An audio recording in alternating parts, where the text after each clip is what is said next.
इसको किस में आंसर चाहिए हमको? हमको मीटर में लाना है। ये सेंटीमीटर में है तो हमको क्या आंसर चाहिए? मीटर में। तो बोलो अब क्या करना? करो, अब सॉल्व करो। हाँ वेरी गुड। 1700 हाँ डिवाइडेड बाय 100।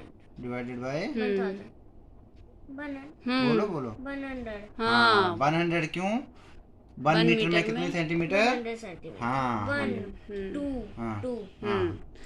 अब 17 डिवाइड बाय 1 कितना हो गया? 17। हाँ कितना हो गया? 17 सेंटीमीटर। मीटर। सेंटीमीटर को किस में चेंज किया? मीटर। ये देखो हाँ। आंसर किस में है? देखो ये देखो मीटर। हाँ तो मीटर लिखो। ये सेंटीमीटर नहीं है, मीटर लिखो। हाँ चलो तो अभी उसमें बोलो, वर्कशीट में बोलो, नहीं तो इसको आइडिया नहीं लगेगा बोलो। क्या लिखेगा ये। 1700 centimetre equal how many metre? 17 metre. Very हाँ, गुड। very good. नेक्स्ट करो अभी। अब आगे करो। 1 किलोमीटर 75 मीटर। आगे करो।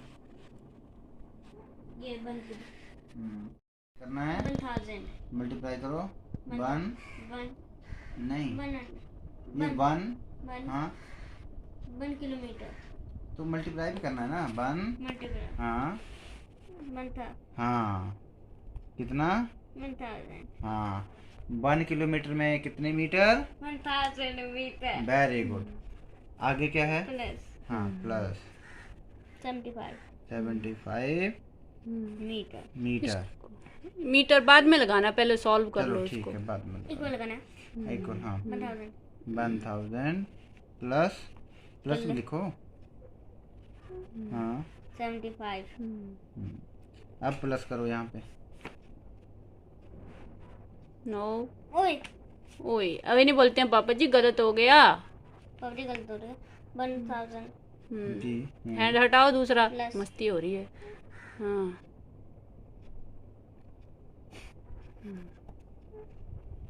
ये प्लस 5000। ये प्लस 77 0 1 इधर क्या लगेगा? हाँ, लिख दो आंसर। 1 वो तो नीचे से हाँ 75। हाँ तो लिखो। अभी उसको वो सिखाना है अच्छे से, अभी नहीं आ रहा है वो। हाँ इधर 7 अच्छे से लिखो। 7 7 अच्छे से अभी लिखो। बड़ी डार्क बड़ी करके। कैलकुलेशन स्टार्ट हो गई है अर्नब को।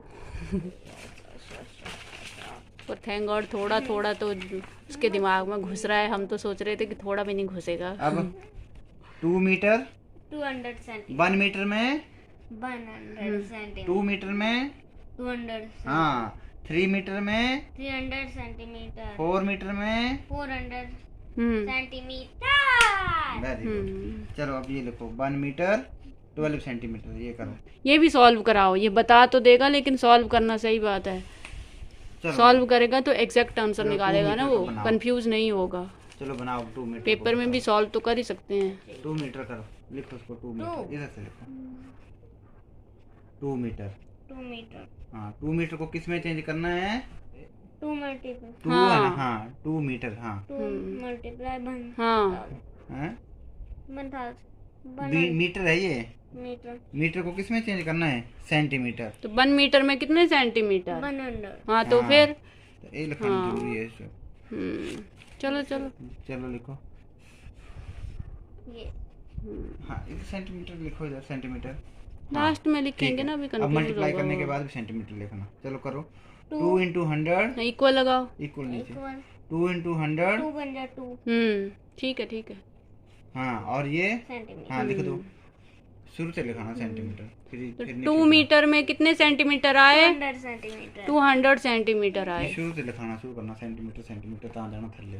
मैंने बोला तो ये चलो 1 मीटर 1 मीटर 12 सेंटीमीटर। 12 सेंटीमीटर। चलो बनाओ इसको। तो गाइज अभी आप देख रहे थे कि अर्नब अपने पापा के साथ स्टडी कर रहा था। तो इससे पहले एक्चुअली उसको मेरा ही हैबिट था। आप कमेंट में पूछते हो कि मेरा बच्चा मेरे साथ पढ़ता है, लिखता है, सब करता है, लेकिन टीचर को रिस्पॉन्स नहीं करता है या किसी और के साथ नहीं पढ़ता है। तो इसके पीछे मेन रीज़न जो मैंने ऑब्ज़र्व किया, वो सबसे बड़ा रीज़न तो ये होता है कि एक्चुअली हम लोग बच्चे को, जो मदर्स होती हैं वो स्टार्टिंग से पढ़ाती आ रही होती हैं। तो उससे क्या होता है कि हम जो प्रॉम्प्टिंग करते हैं वो कहीं ना कहीं दूसरा नहीं कर पाता है, या हम जिस तरह से समझते हैं कि हमारे बच्चे को कहाँ पे प्रॉब्लम आ सकती है या मेरे बच्चे का लर्निंग पैटर्न क्या है, वो हम लोगों को ज़्यादा आइडिया हो चुका होता है। यही रीज़न होता है कि आपकी जगह पे अगर कोई दूसरा ऐसा मास्टरमाइंड वाला आदमी भी है जिसको मैथमेटिक्स बहुत अच्छा आता है, वो भी हमारे बच्चों को कराने में फ़ेल हो जाता है। बिकॉज़ कहीं ना कहीं अर्नब उसको छोड़ दो, उसको पता नहीं होता है कि हमारे बच्चे का लर्निंग पैटर्न क्या है। तो ऐसे में हमारे बच्चे जो हैं वो अनकंफर्टेबल हो जाते हैं, उनको इजी नहीं लगता है। दूसरा, एक ही पर्सन के साथ पढ़ते रहना है, एक ही पर्सन की इंस्ट्रक्शन फॉलो करना, तो इससे ना बच्चे को बहुत बुरा वाला हैबिट हो जाता है। मतलब किसी दूसरे को पूरी तरह से 100% इग्नोर कर देते हैं, चाहे वो टीचर है, इवन अपना फादर ही हो उसको भी इग्नोर कर देते हैं। तो उसके लिए बहुत ज़रूरी है कि सबसे पहला जो हमारे पास इजीली अवेलेबल दूसरा आदमी जो है वो कौन है, वो आपका हस्बैंड होगा, बच्चे का फादर होगा। तो वो ही इसमें बहुत ज़्यादा हेल्प कर सकता है आपको कि बच्चे को दूसरे के साथ रिस्पॉन्स करने में हैबिट हो। तो इसलिए मैं क्या करती हूँ कि वीकली जो वर्कशीट मैंने अर्नब को करवाई होती हैं, जिनमें अर्नब थोड़ा श्योर हो जाता है, वही वर्कशीट मैं सैटरडे संडे उसके फादर के साथ उसको सॉल्व करने के लिए बोलती हूँ। बिकॉज़ क्या होगा, अगर नया कॉन्सेप्ट फादर को आप पढ़ाने को बोलोगे तो उनको मुश्किल आएगी, बिकॉज़ उनको पता नहीं होता है कि हमारे बच्चों को किस में प्रॉब्लम है और क्या चीज़ हमारे बच्चे नहीं समझते हैं। तो इतना ही चाहिए, जो बेसिक समझाना है वो हमको ही समझाना है। स्कूल में भी टीचर से हम लोग एक्सपेक्ट नहीं कर सकते कि बच्चा टीचर से सारा लॉजिकल या कॉन्सेप्ट समझ के आएगा, वो सब हमको ही समझाना है। बट एटलीस्ट इतना हो कि जो हम समझा रहे हैं और जो बच्चा समझ गया है उसको वो जो है वो किसी दूसरे पर्सन के पास ईजिली उस नॉलेज को डिलीवर कर सके और रिस्पॉन्स कर सके। तो ये इम्पॉर्टेंट बात है। तो टीचर के पास रिस्पॉन्स करने से पहले बेटर है कि घर में ही कोई दूसरा इंसान हो जिसके पास हमारा बच्चा जो हो वो ईजिली समझ सके। अब इसके लिए आप क्या करोगे, तो इसके लिए यही करना है कि स्टार्टिंग के कुछ दिन आपको वो कमांड जो है वो अपने हस्बैंड या बच्चे के फादर को देनी है और आप पीछे बैठ जाओ। आपको देखना है कि आपके फादर को या बच्चे को दोनों को कोऑर्डिनेट करने में कहाँ पे प्रॉब्लम आ रही है। तो बीच में आप अपने हस्बैंड को गाइड करोगे कि यहाँ पे इसको ये वाली प्रॉब्लम आती है तो आप इस तरह से हैंडल करना, या थोड़ा बहुत आप छूट भी दोगे, फ्री भी छोड़ोगे। हो सकता है कि जो चीज़ें आप नहीं समझा पाए वो दूसरा पर्सन उसको समझा सके। तो दूसरी चीज़ ये होती है कि जिस तरह से हम मदर्स को स्टार्टिंग में पेशेंस नहीं होता है, जब हम अपने बच्चे को का जो एकेडमिक है स्टार्ट करते हैं तो हम सबको पता है कि हमारी क्या हालत होती है, हमारा पेशेंस भी बिल्कुल जीरो होता है। तो उसी तरह से हम एक्सपेक्ट नहीं कर सकते कि जो बच्चे का फादर है या दूसरा इंसान है उसको भी पेशेंस जो है वो उसको प्रॉब्लम नहीं आएगी, वो आती ही है प्रॉब्लम। आप लोगों ने भी, कईयों ने देखा होगा कि जब भी आप ट्राई करते हो अपने हस्बैंड लोगों को बोलते हो कि चलो आप भी समझाओ, आप भी सिखाओ, कुछ मैं ही क्यों करूँ, तो बहुत जल्दी जो है वो जेंट्स लोग जो है वो अपना टेम्पर लूज़ कर देते हैं और मतलब सिचुएशन जो है वो ख़राब हो जाती है। तो उसी को सपोर्ट करने के लिए ज़रूरी है कि आप भी साथ में ही बैठोगे कुछ दिन, जब तक कि आपके हस्बैंड या दूसरे इंसान को ये आइडिया ना हो जाए कि मुझे भी इस बच्चे को कैसे टैकल करना है। बिकॉज़ इतने सालों से हम लोग करवाते आ रहे हैं अपने बच्चों को, तो हमारे साथ हमारे बच्चे ईज़िली कंफर्टेबल होते हैं, ईज़िली हमसे लर्निंग कर लेते हैं, ईज़िली हम लोगों को रिस्पॉन्स कर देते हैं। तो वही सेम चीज़ हम लोगों को दूसरे पर्सन के साथ भी चाहिए।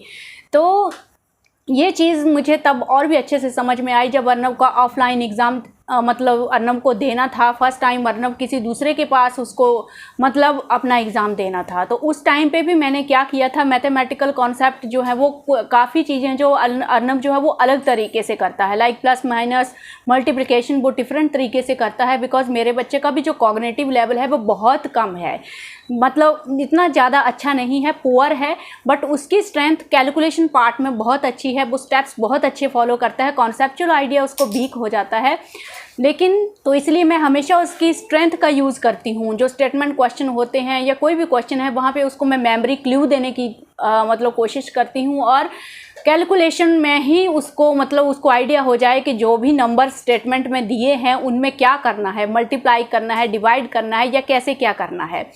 तो बहुत अच्छा किया उसने। तो इसीलिए आप भी थोड़ा सा देखिए कि मेरे बच्चे का स्ट्रेंथ किस चीज़ में है, उस चीज़ को आप यूज़ कीजिए, रादर दैन ये सोचें कि कॉग्निटिव लेवल बहुत पुअर है, मेरे बच्चे को कुछ समझ में नहीं आता है तो मैं सब कुछ छोड़ दूँगी। वैसा मत कीजिए, ट्राई कीजिए। और एक दिन ऐसा भी आता है जब कुछ चीज़ें आपने एक्सपेक्ट नहीं की होती हैं वो भी बच्चा करने लग जाता है। तो मैं आपको बता रही थी कि जब HM मैडम के पास उसका मैथ का एग्ज़ाम उसको देना था तो उस टाइम पे भी मैंने मैडम को वो नोट लिख के दिया था एक, कि अर्नब, उसमें मैंने मेंशन किया था कि किस तरह से अर्नब प्लस माइनस और मैथमेटिकल कॉन्सेप्ट या पैटर्न वाले जो क्वेश्चन आते हैं वो अर्नब किस तरह से करता है, ताकि जो मैम हैं वो भी कंफ्यूज ना हो। लाइक मैंने खुद देखा है कि जब मेरे हस्बैंड उसको पढ़ाते हैं तो वो भी कंफ्यूज हो जाते हैं कि ये रॉन्ग कर रहा है, लेकिन जब एंड में उनको पता चलता है रिजल्ट सही आ रहा है तब वो समझ पाते हैं कि वो सही कर रहा था।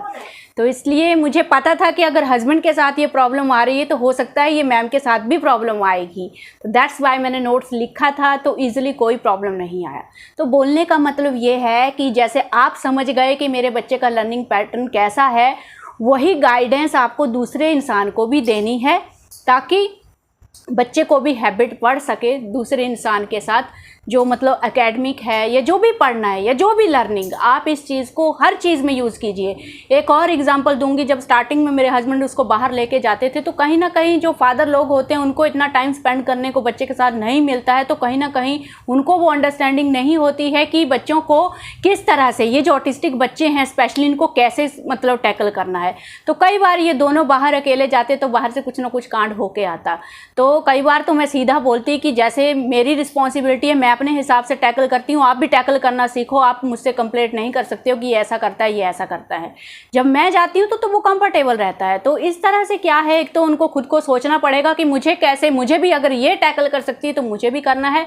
दूसरी चीज़, फिर मैंने उनको भी वो टिप्स देने स्टार्ट किए जो मैं ग्राउंड में महसूस करती थी। मुझे पता है जब भी वो ग्राउंड में जाता है तो मुझे पता है सामने छोटा बच्चा है, तो मैं पहले से ही उसको वार्न करती हूँ कि आगे बेबी है और उसको बेबी को मारना नहीं है। जब मुझे पता चल जाता है कि अभी वो किसी का बॉल छीनने जा रहा है तो मैं पहले ही उसको बोल देना है कि किसी का बॉल नहीं लेना है।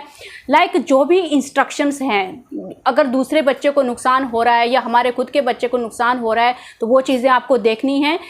हस्बैंड लोग क्या करते हैं, बच्चों को खुला छोड़ देते हैं कई बार और मतलब खुद बैठ जाते हैं, उनको आइडिया नहीं होता है कि जब ऑटिस्टिक बच्चों के साथ बाहर जाना है तो एक एक सेकंड आपको उनके साथ ही रहना होता है। तो वो टिप्स आप अपने हस्बैंड को भी दीजिए और अकेले भेजिए। तो ये चीज़ें कुछ इम्पॉर्टेंट हैं जो मुझे लगा कि आपके साथ शेयर करनी चाहिए, जो मुझे भी बहुत ज़्यादा हेल्प करती हैं, और इन चीज़ों से मुझे हेल्प हुआ कि अर्नब दूसरे लोगों को भी रिस्पॉन्स करे। नेक्स्ट वीडियो में इसी के ऊपर और बनाऊंगी कि पब्लिक प्लेस में या कैसे हम लोग अपने बच्चों को रेडी कर सकते हैं दूसरे लोगों को रिस्पॉन्स देने के लिए। सो आई होप ये वीडियो आपको अच्छा लगा होगा। Thank you for today.